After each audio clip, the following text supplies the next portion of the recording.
नमस्कार, जनवार्तामध्ये आपल्या सर्वांचं स्वागत। सर्वप्रथम पाहूया ठळक बातम्या।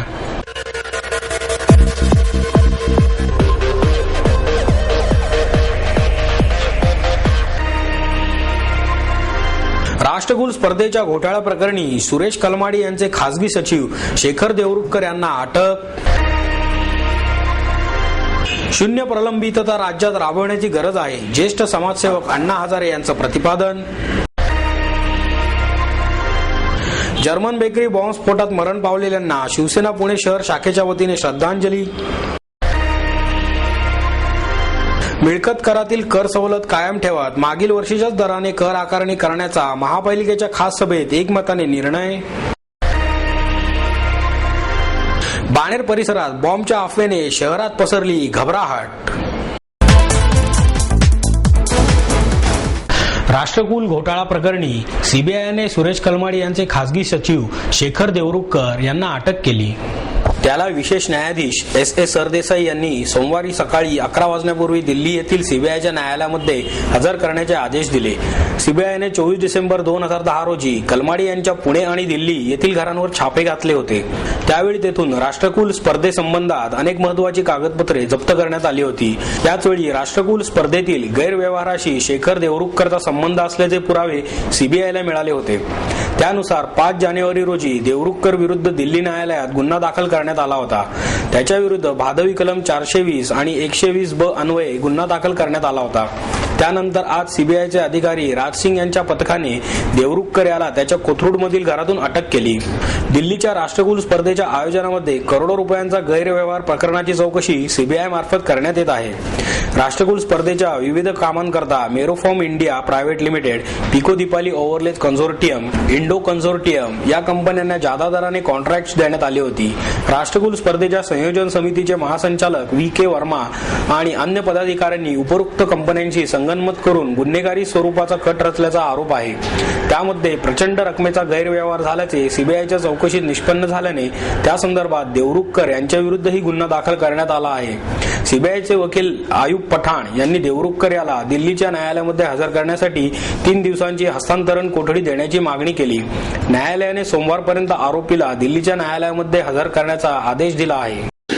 श्री शेखर देवरुखकर यांचा जो रोल आहे CWG गेम्समध्ये, तो त्यांनी जे काही कॉन्ट्रॅक्ट्स देताना GL इव्हेंट्सला जे कॉन्ट्रॅक्ट्स दिले, GL इव्हेंट्सला जेव्हा कॉन्ट्रॅक्ट्स दिले त्यामध्ये जे त्यांनी इरेग्युलरिटीज केल्या आणि ऑफिशियल प्रोव्हिजनचा जो मिसयूज केला त्या संदर्भामध्ये त्यांना अटक करण्यात आलेली आहे। आणि अटक केल्यानंतर त्यांना कोर्टामध्ये जेव्हा प्रोड्यूस केलं गेलं तेव्हा ट्रान्झिट रिमांड मागितली गेलेली आहे। आणि ट्रान्झिट रिमांड त्यांना इथून दिल्लीमध्ये जे पटियाला हाऊस कोर्ट आहे, पटियाला हाऊस कोर्टात प्रोड्यूस करण्यासाठी त्यांना ट्रान्झिट रिमांड मागण्यात आलेली आहे। तर मेहरबान कोर्टाने 14 तारखेपर्यंत त्यांना ट्रान्झिट रिमांड दिलेली आहे। ट्रान्झिट रिमांडमध्ये पूर्ण मेरिटवरती इथं जायची आवश्यकता नसते। त्यामुळं त्याचा जो रोल आहे तो रोल आणि त्याची जी कारणं आहेत ती कारणं ही पटियाला हाऊस कोर्टामध्ये सीबीआय सांगेल। शून्य प्रलंबितता राज्यात राबवण्याची गरज आहे, असे प्रतिपादन ज्येष्ठ समाजसेवक अण्णा हजारे यांनी केले। जिल्हाधिकारी कार्यालयात गेल्या वर्षभरापासून राबवण्यात येत असलेल्या शून्य प्रलंबितता आणि ई-गव्हर्नन्सच्या कामकाजाची अण्णा हजारे यांनी पाहणी केली। यावेळी जिल्हाधिकारी चंद्रकांत दळवी यांनी ई-गव्हर्नन्स आणि शून्य प्रलंबितता याबाबत संगणकाद्वारे सादरीकरण दिले। छोट्या कामांसाठी देखील नागरिकांना अनेकदा हेलपाटे मारावे लागतात। त्यानंतरही काम न झाल्यास फाईल हलवण्यासाठी नको त्या मार्गाचा अवलंब करावा लागतो। या दप्तर दिरंगाईमुळेच प्रशासनात मोठ्या प्रमाणात भ्रष्टाचार बोकाळला आहे। त्यामुळे शून्य प्रलंबितता हा उपक्रम भ्रष्टाचारमुक्त प्रशासनासाठी अत्यंत उपयोगी असून तो संपूर्ण राज्यात राबवण्याची गरज असल्याचे मत ज्येष्ठ समाजसेवक अण्णा हजारे यांनी व्यक्त केले। हजारे पुढे म्हणाले, येत्या 2 दिवसात मुख्यमंत्र्यांना भेटून दळवी यांनी पुण्यात राबविलेला शून्य प्रलंबितता हा उपक्रम राज्यात राबवण्यासंदर्भात चर्चा करणार आहे। यावेळी हजारे यांनी दळवी आणि त्यांच्या सहकाऱ्यांची प्रशंसा केली। भारतरत्न पंडित भीमसेन जोशी यांच्या स्मृतीप्रित्यर्थ आयोजित मिले सूर मेरा तुम्हारा या कार्यक्रमात शौनक अभिषेकी आणि पंडित हृदयनाथ मंगेशकर यांचे बहारदार गायन झाले। पंडित बद्रीनारायण यांच्या सरोद वादनाचा मैफिलीला साथ चढला।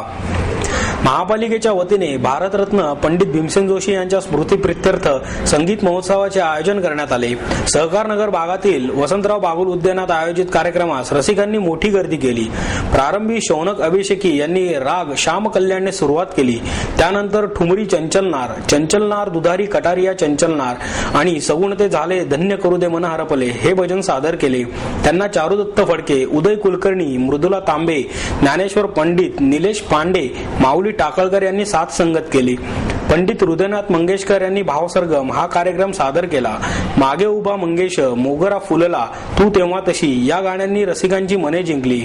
अशोक कदम, हरीश बागडे, मंगेश पाटकर यांनी साथ संगत केली. जर्मन बेकरी बॉम्बस्फोटात मरण पावलेल्यांना शिवसेना पुणे शहर शाखेच्या वतीने श्रद्धांजली अर्पण करण्यात आली. पुण्यातील कोरेगाव परिसरातील जर्मन बेकरी येथे झालेल्या बॉम्बस्फोटाला 13 फेब्रुवारीला 1 वर्ष पूर्ण होत आहे.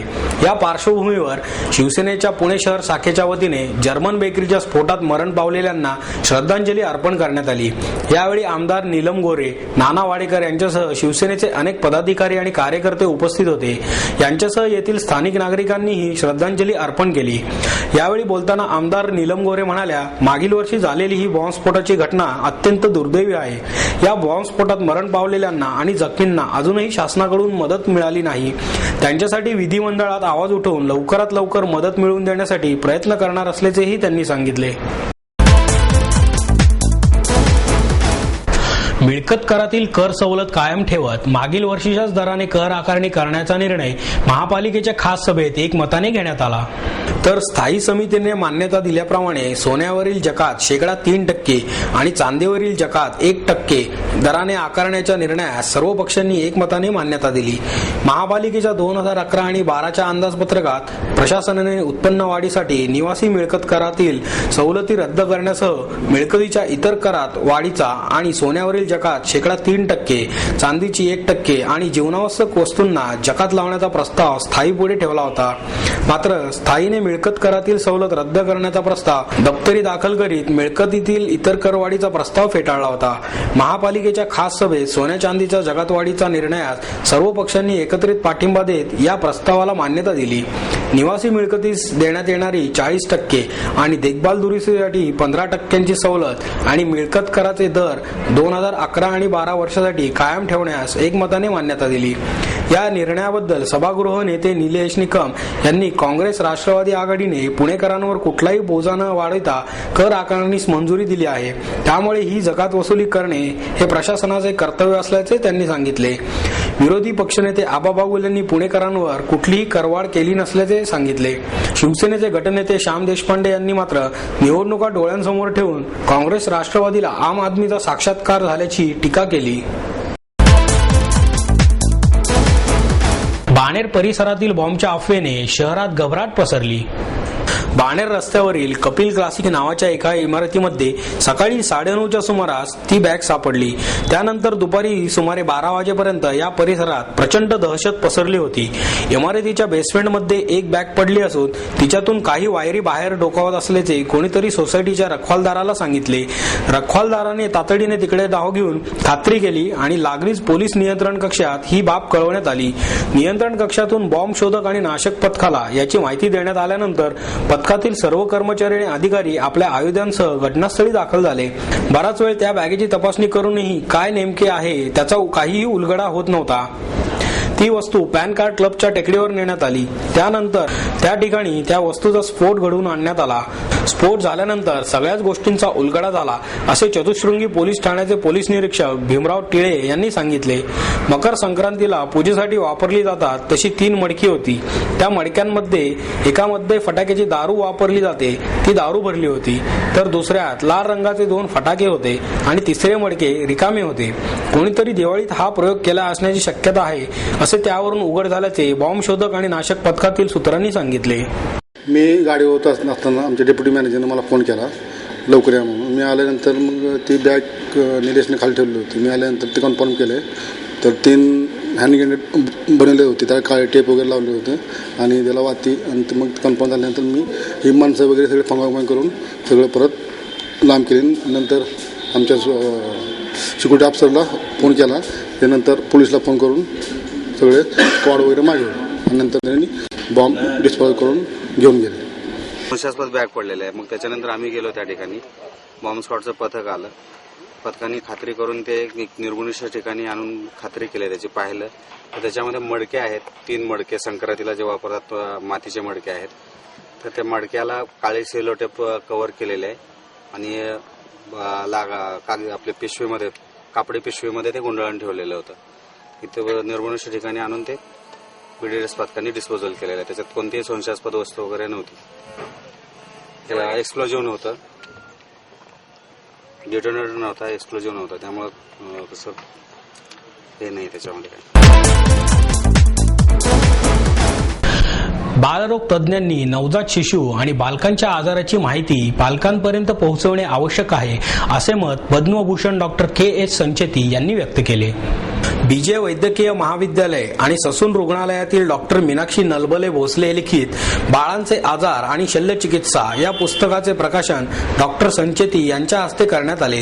या प्रसंगी इंडियन मेडिकल असोसिएशनचे अध्यक्ष डॉक्टर शरद आगरखेडकर, डॉक्टर माया तुळपुळे, डॉक्टर पायगुडे आदी उपस्थित होते.